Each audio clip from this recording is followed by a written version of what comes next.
New York Comic Con live on the Twitch stage. And we got Opie and Juice here from the Sons of Anarchy, and among other things, of course. But the fandom, we got Theo Rossi and Ryan Hurst. How you guys doing? Doing wonderful. Doing Wonderful. good? Wonderful. Wonderful. I'm doing pretty damn good. Early. Thanks for coming early over here.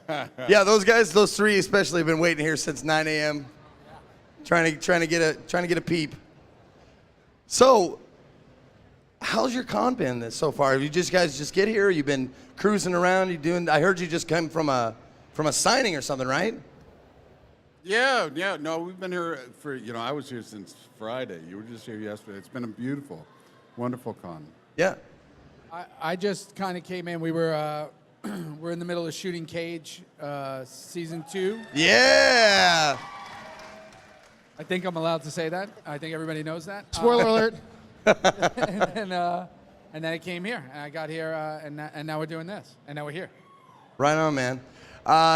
So this particular show has a special place in a lot of hearts and it's what I really liked about the show was that it drew in a completely kind of new crowd to this world. Like, they see that you're coming to conventions, and maybe people who wouldn't have normally come to the conventions. Can you speak to like some of the fans that have said that or talked about that? Like people that have.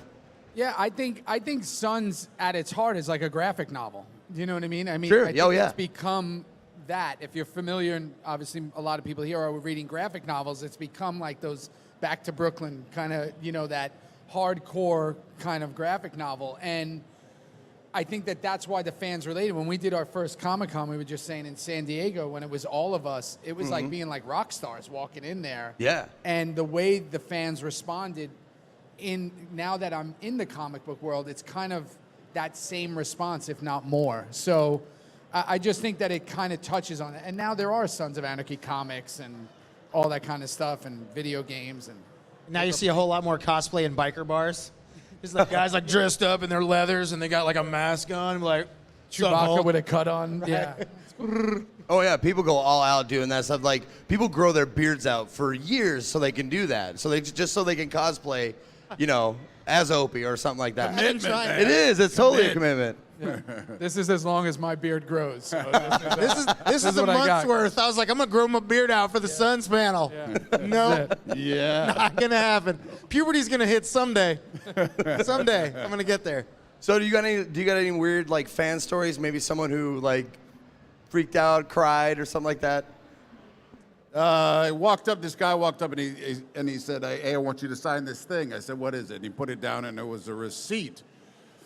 And I was like, from Best Buy. And I was like, you want me to sign a receipt? And I was like, all right. So I'm signing it, and I'm like, why am I signing a receipt from Best Buy? And they said, it's for a new television. And I was like, I'm still no closer. Why? And he was like, when I know where this is going. you died on Sons of Anarchy, I threw my beer at my television. I broke my television.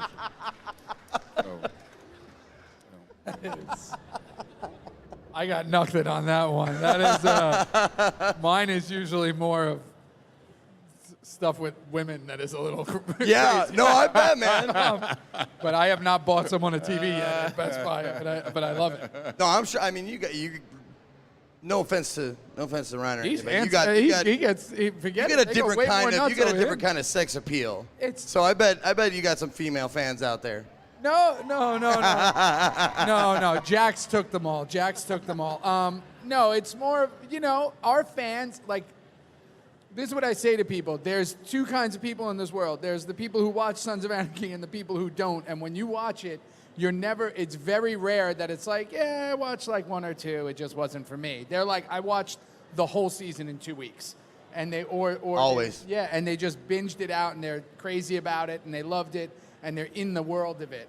So I love that we were kind of the first in that realm of The Sopranos and all those shows, Walking Dead, that were just coming up, Breaking Bads, because now there's so many. Everything's changed so much. Was this something that, when you start filming, and it hasn't really been, there's not really a show like it, right? At the time, or when it came out, is this something you knew going in, first season's complete, hearing some of the feedback after the first season, you're like, we're gonna ride this out for a while, or was it something like, I don't know how people are gonna resonate to this? No. It was one of those things like while we were making, it's like making Star Wars. You're making it going like, is this thing gonna work? Yeah. And then, but after it premiered, it was like the first or second episode. Like it was just this, it really sort of hit this zeitgeist where everybody was really sort of wanting that show. So I'd say by the middle of the first season, we're like, oh, this thing's gonna go. Yeah, for me, I think it was even later. There were still those people who were like, I don't really understand this. Why would I want to watch this? Even as the first season started going through. And then it was the first episode of the second season, the stuff that happened with Gemma that was kind of like this water cooler moment that people were like, oh, they're not playing around over there. Nobody's doing that. And that kind of, because FX had really had just the Shield at that point, and everything changed after that for everybody, I think. Oh, I absolutely agree. And I got to tell you, like, you guys on this and the show itself is responsible for a lot more connection that I share with my dad, because we connected over the show. Because my dad's been riding motorcycles since he was like 13 years old, taught me how to ride and stuff like that, and we kind of grew apart a little bit. But we had Sons of Anarchy. We could talk about that and stuff like that. And I just want to know, did you guys ride before the show? No. No. I had a license. That's how I got the role. Oh, I had really? a license, but I didn't. Because when I wasn't a big movie star like Bertier over here coming out. I was just a young little guest star. But no, we all went in. No, you're grown up and you're grown up and you're grown up. Oh my God! I had went in and they said to me, I had read for every role, and they were like, "You have a motorcycle license, right?" No, they said, "Do you ride motorcycles?" And I said, "I got a license." Yeah. But I had no idea how to ride. And when they said that, they literally threw it. The first season was dicey on I those bet, bikes. man. I remember learning. I mean, there's a lot of people who still don't ride who were on those bikes. Really? Yeah, and it was dicey. I mean, we all, now everybody's got a bunch of motorcycles and rides and all that. I mean, but it was definitely dicey. Yeah, that was my follow-up question. You guys still ride? Yeah. Oh, yeah? I just stopped having kids. I have 2 kids now, and I have 3 bikes, and they're all. I live in New York City now, so it's. Oh, yeah, nobody drives in New there's York. no riding here. And did you get to keep your bikes from the show? Yeah. Nice. Yeah. kind of awesome. It's pretty awesome. Kind of awesome. Yeah, but and what you said about the connection of father and son and connections, the craziest thing is, which, Marilyn Manson, who was on the show. Yeah. His whole way of how he got on the show is he called up Kurt to tell Kurt the story of how it brought him and his father's relationship back together. And he just wanted to thank Kurt. And when they went out to lunch, for him just thanking Kurt, Kurt was like, hey, there's this role you should play on the show. And it was because he just wanted to thank him for bringing him and his father's relationship back together. And you hear that a lot more about people that's happened with. Now, that's kind of awesome, and you're currently on Cage. So I'd just like to thank you for what you're doing in Cage. So, if there's any roles you need filled for bringing us together like this today, I'm available. See this? Yeah. Look at the connection This here. is how it happens. This is all from a Sons of Anarchy panel. They'll talk about this in years from now. Just for fans, a little behind the scenes stuff. I would like to know, who in the cast was the biggest joker? Joker, not jerk. No. Who's the biggest loser? Who would was there anybody who would pull pranks or just made everybody laugh all the time? We all did. Was it kind of a collaboration? I mean, there was always the random, sneak into somebody's trailer and take a dump in it. Yeah. But I mean, it was Happened a lot. It was a lot like. Happened a lot. It was a running thing. You upper Yeah. deck somebody's. Yeah, Oh, yeah, it's terrible. man. Nobody wants to hear that stuff. Oh, we No, do though. I It's do remember- hilarious. I do- I mean, Go. there was that one story where Charlie goes into his trailer and he comes out and he's pale. And we're like, what's going on, man? And he was just like, I just went in there and Boone Bobby Elvis. was in my bathroom. And I was like, Fully naked. Yeah, fully naked. And he's like, and the door just kind of to the bathroom kind of creeps open like a freaking horror movie. And he's like, I'll be done in 15 minutes. Wrap that around your brain for a minute. Especially when it's like episode 2 and you have like 11. Dude, Bobby Elvis, oh my God. That is. Oh. But yeah, it was one of those sets where it's funny, the more serious and emotional and the more it got like that, the more we became like rascals kind of off the set because you needed to kind of break that tension. And especially when it's that many guys and that whole thing, it just gets very out of hand very fast. Well, that I mean, the whole Upper Decker thing like answers my next question was, what was the cast interaction like? Yeah, there it was. No, it's more of a boys' club. Like, did the ladies like join in on the fun? For sure. Wendy, Drea's as crazy as everybody. Oh yeah. Drea is awesome, and I think Maggie Tara is one of the best actors going right now. Absolutely. So everybody was always around, and Gemma was like everybody's, she's just like everybody's mom. She was, she's always, telling stories and kind of about her life and all that. So it really was, people say that, and like I've always said, and we talk about, like, actors are a weird bunch, and being on a show that kind of gets that recognition is always a little strange. But with us, we seemingly kept this very low-budget family atmosphere the whole time. We didn't know kind of what it was in a way. Sure. So you guys, I'm sure, like, during the run of the show and stuff like that, at the height of its popularity, you guys did a lot of stuff together. You got any stories from the road, or like, what you guys did, like, Road stories? road stories Road stories? this week on Road Stories? I don't know. I'm trying We to were think. telling one yesterday that was, you got to understand how weird this is, not for us, for other people. We used to hang out all the time. Yeah, all of us outside of character. Yeah. See, that's On not, motorcycles going to lunch. Yeah. Jeez. So we'd go to like bars and lunch in wherever we were. And people would just lose their They mind. didn't Oh, yeah. understand, because they couldn't process, why are we together? Why Someone's are we on gonna die. motorcycles? Someone in this bar is going to die tonight. Yeah, and we all look the same as we do on the show. Yeah, well, I mean, it's a rare thing that like a cast congeals so much that they don't mind hanging out with each other. Yeah, and it was all of us. It wasn't like 2 or 3. It was like from Jax to Happy to guys, like everybody in between, and we'd all be together. Was there a moment? There was one story. I remember it was Oh, yeah, probably please. season like 3 or 4 or whatever, and it was just Charlie and I went to lunch up along PCH in L.A.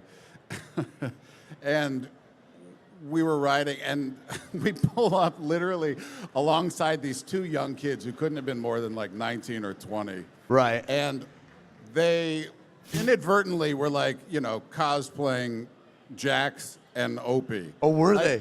This guy had his cut on, his blonde hair, and his like white shoes, and this other guy was a little chubbier, had a beard.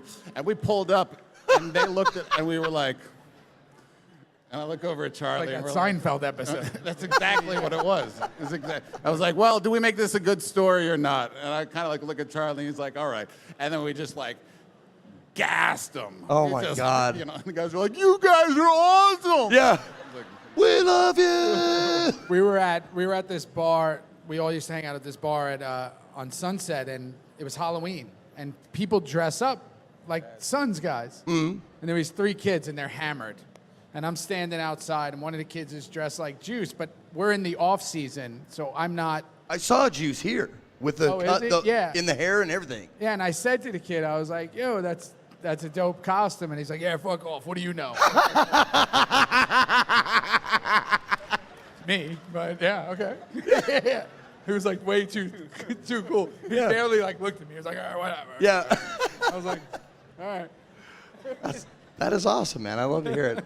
I actually sent out a little feeler on Twitter. I do that every once in a while with bigger guests and bigger names stuff, see if there's anything fans want to ask. And I sent one out about Kevin Smith. I said, hey, anything you want to ask Kevin Smith? I got like 3 responses. I said, how about the Suns? And there were like 20 responses. Like, so one of them that I thought was kind of a good question, and I wanted to ask myself. The episode where Juice's membership in the SOA comes up versus his race was an interesting one. How was that for you as a person of color? I loved it. I thought what Kurt did, first of all, by the way, Kurt not even knowing anything about my background, about my ethnicity, knowing nothing. Uh-huh. Just writes this storyline. which has always been so ambiguous for me in my career, which is awesome. Yeah. I think that's kind of part of the whole deal. And he writes this storyline, which, by the way, back before the way the world is now, was just this thing. If you know motorcycle clubs, they have these strange rules that Oh I yeah. don't even know why they're these archaic rules that make no. And what I loved about that entire storyline is at one point, and I can't remember most of it because it was such this emotional cycle where Chibbs and Jax are like, who cares? After he ruined his life, tried to kill himself, stole the cocaine, turned on the club, did all this. Man, that was a fucking roller coaster. Went through this entire roller coaster, and they're like, what's the big deal? And then at the end, there's those little redemptions of like Michael Beach's club and all them patching in at the end, which I just thought was like kind of nice ode to that whole story. But yeah, I just thought it was awesome. I think what Kurt did very brilliantly on that show a lot was include little things that are part of culture that we just didn't make a big deal about. And I really, I think that's not done enough right now. I think when somebody does something has to do with race or has to do with sexuality or has to do with whatever, they spotlight it so much. And if you just make it kind of this regular everyday life thing, which it is, it's not looked at as such a big deal. So I just thought it was pretty awesome, and I thought it was a really cool storyline and a cool story point, and it really led to ultimately, you know, a total change in that character for 4 seasons. Oh yeah, man. That was it was some of the most compelling stuff in the series was watching Juice's journey through that. Thank you. The juicy journey. And the joke's on them because you're Norwegian. Yeah, there's the joke on everybody. I'm from Got 'em. Denmark, and I've been doing an accent ever since. Someone asked, how does Opie's actor feel knowing he was directly responsible for inflicting emotional pain on millions of viewers? And the guy with the TV. Breaking TVs. That's right. I'm still in counseling was the tag. Yeah. Well, hey, man, I felt the same way. But no, I knew while we were shooting it, I was just like, oh, this is going to rip people up. Oh yeah. But yeah, you know, it was a difficult scene to shoot. It was a difficult episode to shoot, but at the same time, I felt like it was completely organic to the character. And you know, sometimes I think we sort of were before, you know, setting the precedent of like, oh, let's kill all of our main characters. You know, so it really took people by surprise. I remember that there was like an Entertainment Weekly leak where they were like, someone's gonna die on Sons of Anarchy, and they like had people vote, and Opie had like 2% or something like that. I was like, oh, people are gonna, you know, it's gonna roll on them. So Yeah. I thought it was so, for me too, it's so funny because they played, fun fact, they played this song, The Lost Boy, during his funeral scene. And I listened to that song until the end of the show to get me in a place of emotional, because I always listen to music to kind of bring me somewhere. And I always use that one song because that song in that episode, I thought was one of the most emotional pieces of, and I think because his character was so innocent, he was just a guy trying to do the right thing. And I think it gutted people. It gutted me. Oh, gutted me too, man. 100%. And that guy with the Best Buy receipt. It gutted him. I'm honestly, I'm sitting here like this, and I feel so inadequate. Like we've been sitting like this and I just noticed, I was like, man, He's a size 86. dude, he could stomp me. Yeah. I could live in that shoe. Now you guys are both pet owners and pet lovers, right? yep. Tell me about your pets and just tell me about them. You know, him Got a and teacup I. poodle. Yeah, he's 9 or 8 now. Yeah, more than I'm legally allowed. Oh, okay. I'm not allowed to. He's got a lot of dogs. A lot. I have 3 big ones, and you know, we did a bunch of stuff in LA for different humane society, different animal rescues. You know, listen, as the animals go, we go. You know, and what you have the most control over at this present moment is cats, dogs, and the things, you know, domestic pets. And I just think that for me, personally, I like animals a lot more than humans. No offense, humans. It's just kind of my. I'm sure a lot of people feel that way. Yeah, It's just kind of my thing. I love that you got applause for Yeah. Like, no yes. offense, human. Yeah. Well, We to be fair, they're congoers. They're barely humans. Yeah, but it's just something. So this guy's like the master ultimate trainer, and how he connects with animals on a level of, it's like the way Boone connects with children. Yeah. It is. It's fascinating. So when you have that love and compassion, I just think that I'll do anything so we continue to do things for all different nonprofits and as many as we can, and it's just something I'll always do. Yeah. What kind of dogs you got? All mixed. They're all rescues. One from Compton, one from Texas, and one from the Valley. They're like, one's a Husky Wolf mix, one's a Shepherd Ridgeback, and Shepherd Retriever. I don't know. Dude, that's awesome. That's cool to hear. They never told me. That's really cool. I love that. I love it. I have a dog myself. It's a poodle. Yeah. Standard poodle, though. Big poodle. Not the little one. Has nothing to do with your foot. I mean, I'm still a man.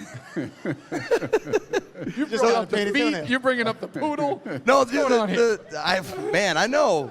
Man, I'm going to be sad after this interview. He's just got like the most eclectic. Yeah. and he One of just- every species. He just showed me a video of a 14-week-old dog that he's training, or 13, that's opening the fridge and getting toys out of it and bringing them back to him, and then closing the fridge Yeah, door. I started working. I started working with one of the founders of sort of compassionate, positive reinforcement dog training, and I actually became a professional dog trainer. Oh, really? Yeah, That's awesome, man. his name is Paul Owens, and he's the sort of original dog whisperer. And he was one of the people who came to the United States and really sort of transformed the way that we train dogs, all through just only positive reinforcement and redirection. So. That's amazing, man. That's really cool to hear. And as he said it, he brought the foot over to this side, just to let me see what's going down over here now. I'll cross over in a minute to show you what's up. Yeah. So I know you're involved with some charity work. Can you tell us a little bit about that? Yeah, listen, my thing with charity right now is I've done years and years of going out Kuwait, Iraq, stuff in the military. I've been to most military bases. These guys have been to a bunch with me.